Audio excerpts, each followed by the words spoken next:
Scholomance Academy is here, so that means it's time to review the Hunter cards. Starting things off, we have Wolpertinger, a 1-mana 1/1 battle cry, summon a copy of this minion.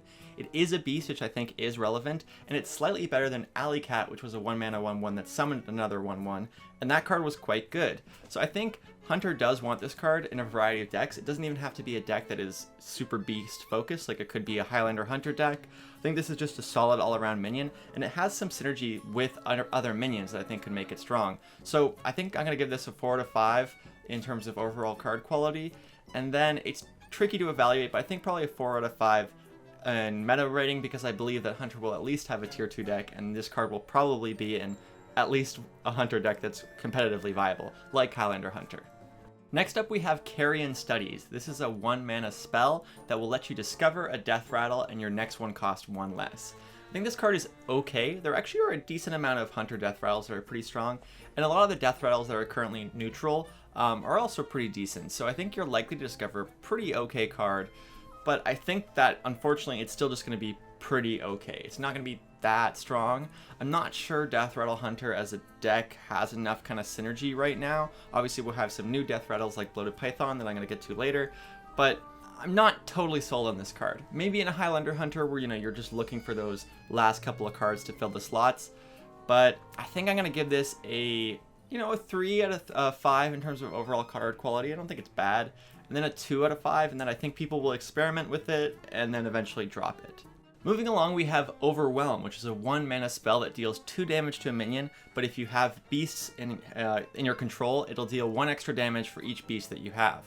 I think this card is actually decent, but it needs to basically be 4 damage or more for you to feel good about it, I would say. Right now, a 1-mana deal 3 to a minion is Holy Smite. That doesn't see play in Priest. Obviously, cards sometimes that are bad in one class can be good in another, but it's not amazing me. However, it is a 1-mana spell that has synergy with other Spellburst class cards, and there are some Spellburst cards in this set that I think are good, and that enables them. So it's tricky to say. I think if you play like Wolpertinger plus this, that's a 4 damage thing. That can be quite strong. I think in a beast deck where you had like a lot of beasts, this would be worth running, just because it's an enabler for the Spellburst stuff, and it's like pretty solid removal. 1-mana deal 4 is definitely worth running. And I don't think it's that uncommon for you to get that effect, so I think I'm going to give it 3 across the board. So 3 for overall card quality, and then 3 for the meta rating.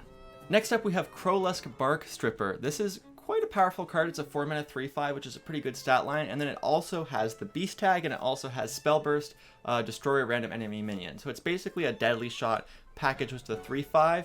And I think 3/5 is just enough health that you don't need to activate this card immediately to be able to get the effect. And I think it's like decent on its own. So I'm actually going to give this card, it's like a low 4, but maybe a 4 out of 5 in terms of quality. And I think a 3 out of 5 in terms of meta rating. I think you might end up running this a Highlander Hunter or a mid-range Hunter, and I think those decks are going to be okay, maybe not the best decks. But yeah, very solid card. I think the ability to, like I said, control it and hold on to that effect is threatening. Your opponent wants to kill it, but it's not that easy to kill it with 5 health. So pretty solid card. Moving right along, we have Teacher's Pet. Now, we've already talked about this in Druid, but I do think in Hunter this card is quite a bit better. Again, I think there's quite a few synergies with Beasts in Hunter naturally, and then in general, I could see kind of a mid-rangey Hunter working out given how many Beast synergies there are with this set. I think this card is very comparable to Sludge Belcher, and that was a good card. So, that, and then it's 1 less mana, but you don't get the guaranteed taunt, but you get a 3-cost beast, which is pretty good. And again, it will summon a beast and then another beast. Like, that's also good synergy. So, I could see this being run in Hunter where I don't really see it being run in Druid. I think I'm going to give it a 3 out of 5 and a 3 out of 5 as well. I don't think on its own it's kind of enough to be amazing, but I could see Hunter wanting to run this. Plus, Hunter doesn't have a lot of taunts, and I think that is actually important to just have a taunt that helps you kind of, if that's what you're missing in the class. Next up, we have Bloated Python. This card is interesting. It kind of reminds me of Devilsaur Egg a long time ago, which in Death Rattle Hunter at one point was quite a good card. Devilsaur Egg was a 3-mana 0/3 that summoned a 5/5. This is a 3-mana 1/2 that's already a beast that summons a 4/4. So the stats are kind of mixed around. I actually think the egg was a bit better, but this does allow you to activate the egg without having to buff it or anything, which I think is quite powerful. So I'd probably give this a 3 out of 5 as well. A lot of the hunter cards I'm giving a 3. I'm not super convinced that they're going to be crazy strong, but I could see you wanting to run this. I think a Death Rattle deck could be decent. So yeah, 3 out of 5 for both. Moving right along, we have Blood Herald. Once again, this card is terrible. It is really, really, really bad. In order for this card to be good, like I said before, it would need to have, say, be a 7/7 or an 8/8 by the time you play it, to justify kind of needing it to be in your hand and, you know, getting all the kind of minions to die. I think there's so many things that make this card bad. One, you know, you need something bad to happen, which is your minions dying for it to be buffed. And even if you have cheap minions, it's still not going to be great. Like Wolpertinger has synergy with this. That's still not great. It's also a terrible, terrible top deck, which is not that good. And just in general, if a card is sort of supposed to be your payoff card, and this kind of is, it's like a more expensive card, you want to be playing it, get a lot of tempo, it needs to be something that's like broken. And again, until it's like a 5 mana 8/8, that's not really broken, and the amount of like work you have to put in to get there, it's just not worth it. So this card is an easy 1-star. No one is going to play this across the board. Moving along, we have Demon Companion. I've talked about this a bit before. This is quite a strong card. I think many decks will run this as Hunter. I think it synergizes well with cards like Adorable Infestation. Even if it's not necessarily a beast, it just kind of buffs a early minion. It's a 1-mana spell, which synergizes well with Spell Burst.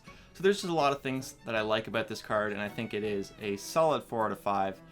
And again, I'm kind of predicting Hunter won't be great, so a 3 out of 5 in terms of meta relevance. Next up, we have True Aim Crescent. I think, once again, this card is very strong. It is a 1-mana 1/4 weapon, which we already saw with Candle Shot, even though I know Candle Shot had that additional ability of being invulnerable. That was like just a solid weapon to have a 1-mana 1/3, and this is a 1-mana 1/4 with its own upside. I think it's quite good. I think you can use it to activate cards like Bloated Python, which may or may not be playable, and it's just a solid card all around. I would give it probably a 4 out of 5 in terms of overall quality, and, you know, maybe even a 4 out of 5 in terms of meta relevance. I think it's going to be one of the better cards. It might even be a build around card that makes a Death Rattle deck work or something like that. So very, very solid card.